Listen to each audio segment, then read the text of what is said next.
Sans plus tarder, j'aimerais donc vous présenter le premier intervenant de la soirée, qui est M. Mario Gauthier, qui est professeur au département des sciences sociales de l'UQO et spécialiste des questions d'aménagement et urbanisme. Et aussi, il s'intéresse beaucoup à la participation citoyenne, ce que nous faisons aussi aujourd'hui par votre participation aujourd'hui.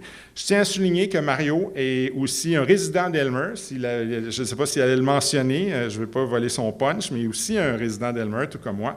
Et la présentation de Mario va porter sur la coordination des transports dans la région métropolitaine et les enjeux de gouvernance qui sont très importants ici dans la région de la capitale nationale. À toi, Mario.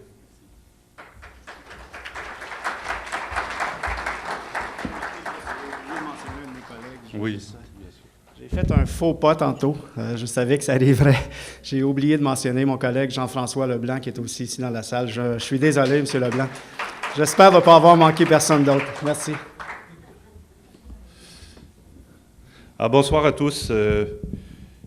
Je voulais d'abord commencer en remerciant M. Carpentier, président de la STO, et Mme Tifo, directrice générale de la STO, et l'ensemble de son équipe pour m'avoir invité à intervenir dans ce débat, dans cette discussion.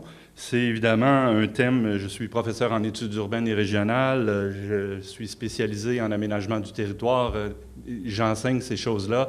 C'est évidemment un thème qui me préoccupe et qui est au cœur de mes activités d'enseignement et de recherche, et je suis très content de pouvoir participer au débat, à la discussion sur l'avenir de la mobilité dans la région à Ottawa-Gatineau. J'ai intitulé ma présentation « Coordonner transport et urbanisme dans la région d'Ottawa-Gatineau, contexte et enjeux de gouvernance et de planification métropolitaine ». En fait, mon objectif, c'est un petit peu d'avoir un regard assez large, d'identifier trois grands enjeux qui, selon moi, sont des enjeux extrêmement importants. Aujourd'hui, on parle de l'avenir et éventuellement d'une infrastructure qui sera dans l'ouest de Gatineau, mais on pourrait parler d'un autre tronçon ailleurs. Moi, mon intervention va porter sur trois enjeux majeurs qui me semblent être importants. C'est la question de la gouvernance métropolitaine, de la planification collaborative, de la coordination entre transport et urbanisme, et plus particulièrement de la question du financement des infrastructures de transport.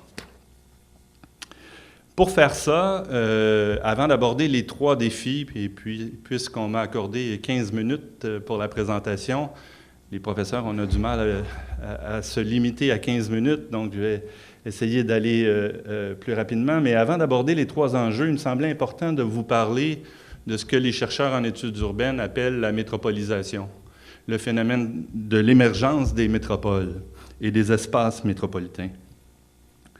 Alors, vous me permettrez un propos peut-être un petit peu plus académique, mais qu'est-ce qu'on entend par le phénomène de la métropolisation?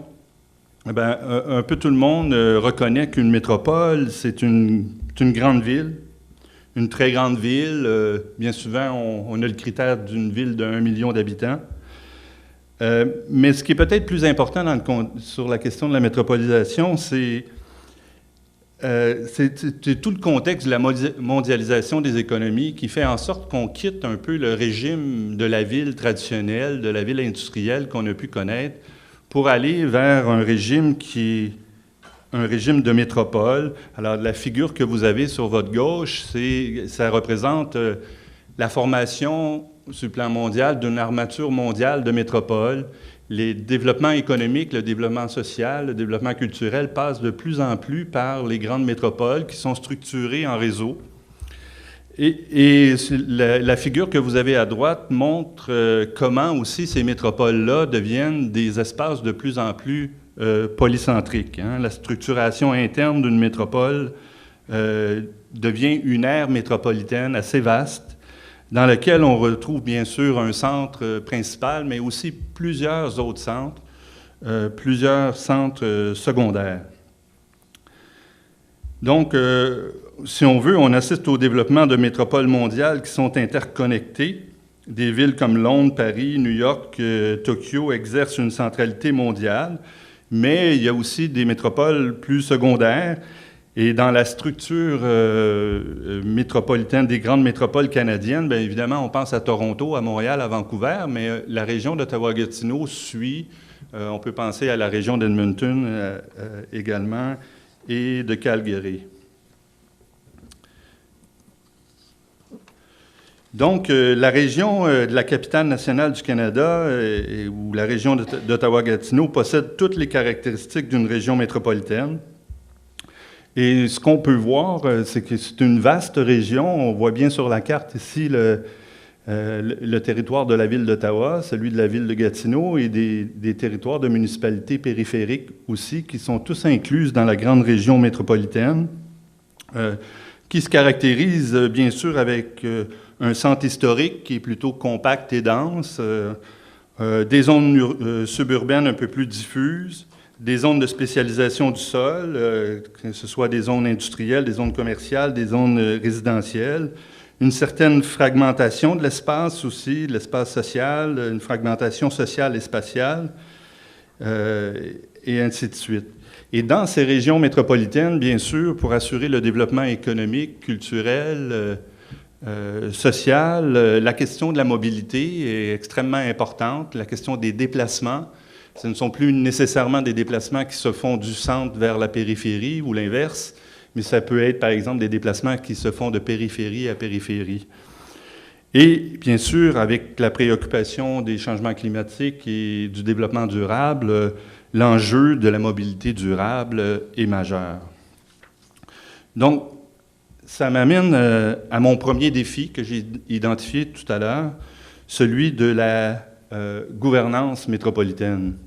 Alors, ce sont simplement des logos, des principales qui montrent un peu la multiplicité des acteurs institutionnels qui interviennent dans la question du transport et de l'urbanisme. Évidemment, on a M. le maire de la ville de Gatineau est ici, les conseillers municipaux également. On pense bien sûr aux deux villes, la ville de Gatineau et la ville d'Ottawa. Mais bien sûr, dans notre région, une spécificité, c'est la présence de la Commission de la capitale nationale, qui est extrêmement important, les deux sociétés de transport. Et sur ma diapo, on voit les deux gouvernements provinciaux, les gouvernements supérieurs. Il manque peut-être un logo pour le gouvernement fédéral, qui notamment a des compétences en matière d'investissement dans les infrastructures de transport. Il semble-t-il qu'il a l'intention de mettre de l'avant ses compétences.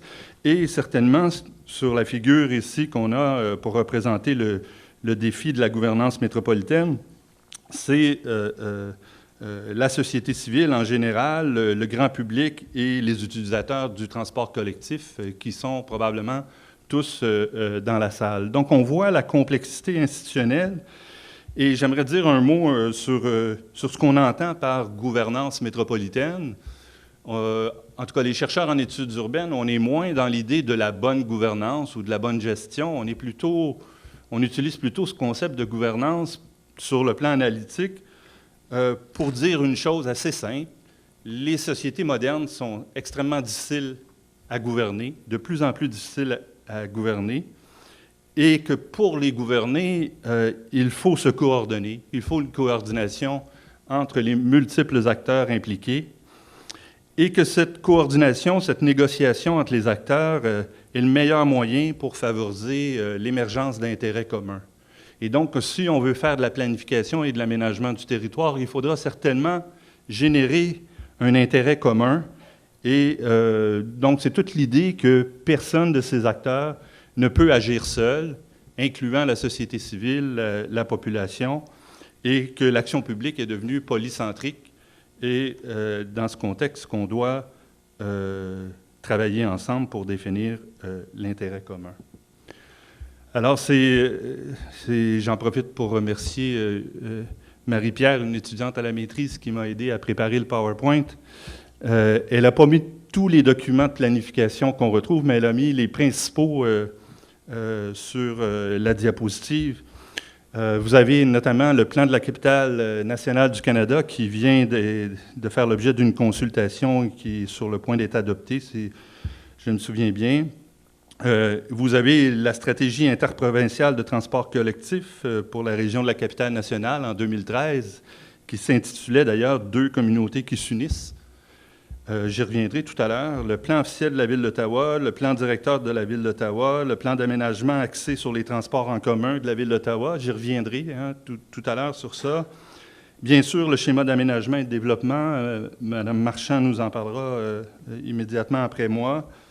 Le plan de déplacement durable de la Ville de Gatineau et même un document qui s'intitule « Les zones axées sur le transport en commun » et qui se retrouve d'ailleurs dans le schéma d'aménagement.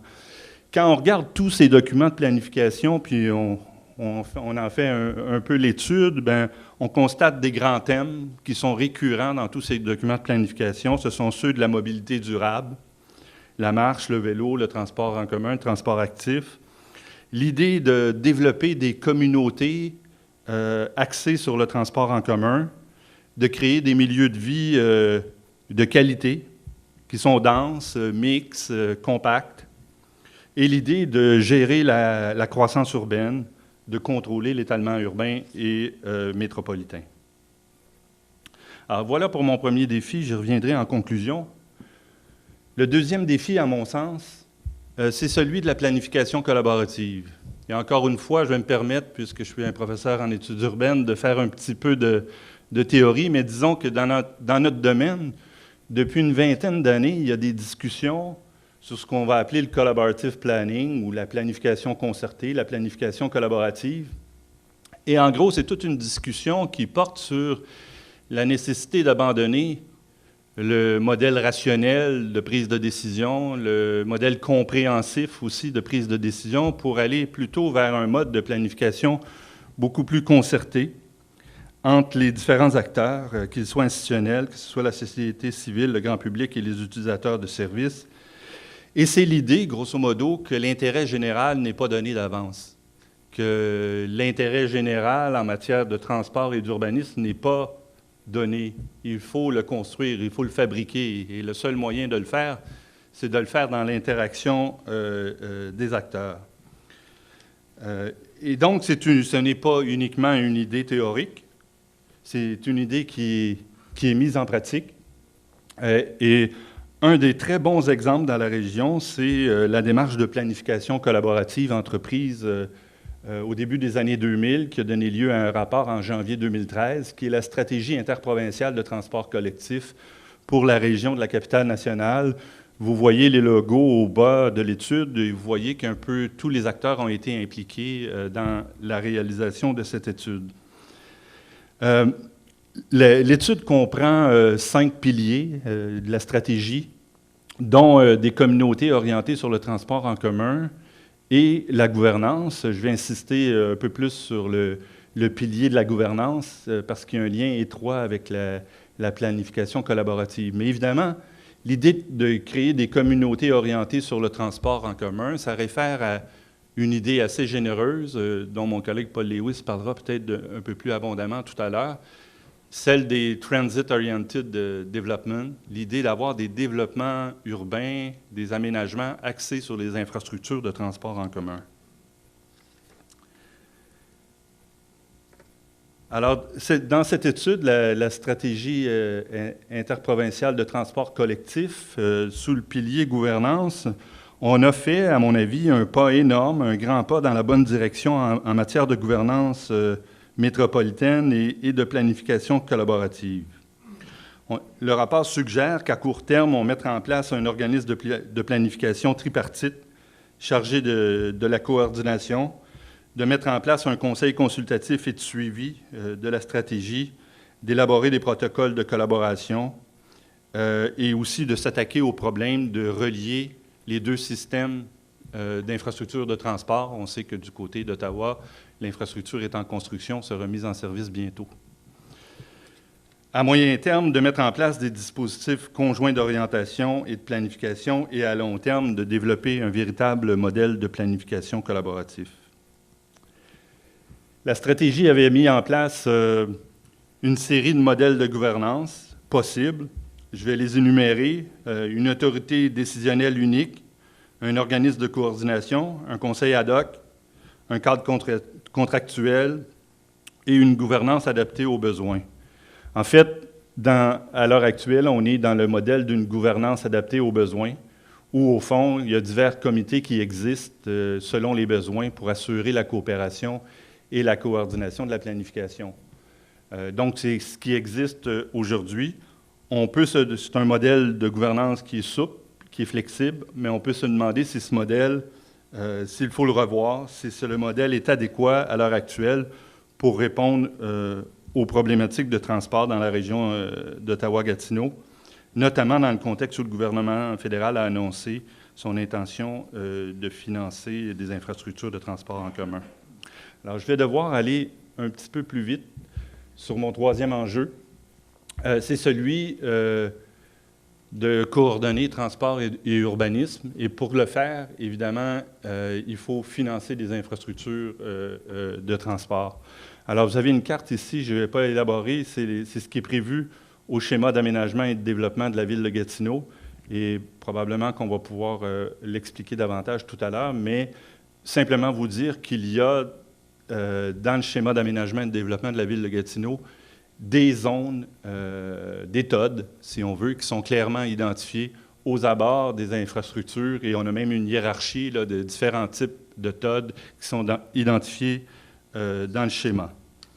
Du côté d'Ottawa, évidemment, on a la même chose, mais je dirais que peut-être qu'on est un peu plus avancé dans la réalisation des quartiers concrets, donc notamment la partie qui est en bleu, là, autour des stations, dont j'oublie le nom, je n'ai pas le temps vraiment d'en parler.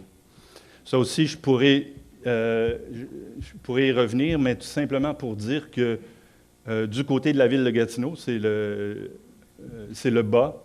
On a 4 types de TOD de prévus, si on veut, dans le centre-ville, dans les pôles mixtes, notamment celui de la Cité et un autre à prévoir sur le boulevard des Allumetières. Mais il y a encore beaucoup d'inconnus là, sur comment on va les faire concrètement, les zones d'aménagement axées sur le transport collectif. Alors que du côté d'Ottawa, il y a quand même, on est pas mal avancé sur le... Et surtout, la coordination m'apparaît, entre les deux côtés, m'apparaît plutôt faible. Est-ce que vous m'accordez encore un petit 2 minutes? Merci.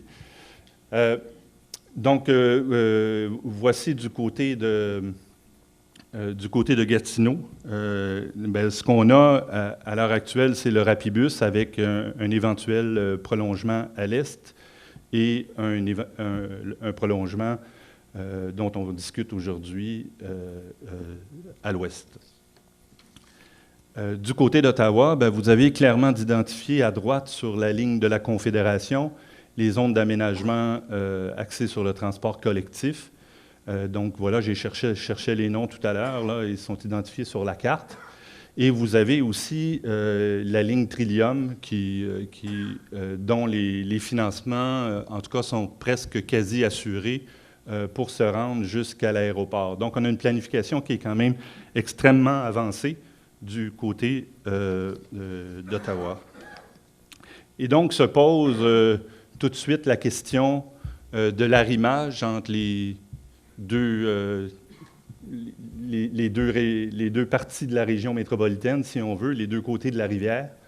Vous avez ici un arrimage possible, celui qui était recommandé ou prévu dans la stratégie interprovinciale de transport collectif. Mais évidemment, l'arrimage pourrait se faire de toutes sortes de façons. Mais la question, elle est posée. D'autant plus que si vous avez suivi l'actualité, entre autres, la Ville d'Ottawa vient d'engager des montants importants pour envisager un tunnel dont l'objectif est de sortir le camionnage du centre-ville. Et on peut s'attendre que la Ville d'Ottawa a déjà entrepris des démarches pour sortir les autobus du centre-ville et on peut s'attendre qu'elle demande à la STO d'être moins présente dans le centre-ville du côté d'Ottawa. Donc, voilà, ce que j'ai essayé de faire avec vous, c'est d'identifier ce qui, à mon sens, est 3 grands défis quand on regarde l'enjeu, quand, évidemment, on s'intéresse aujourd'hui au développement de la mobilité dans l'ouest de Gatineau. Ce que j'ai voulu faire avec vous, c'est d'avoir un regard un peu plus large et de se dire que en réfléchissant au développement des systèmes de transport dans l'ouest de la ville de Gatineau, il faut avoir en tête qu'on est dans une région métropolitaine qui s'inscrit dans un système de métropole mondiale et qui est très important aussi d'être dans ce système-là. Et donc, il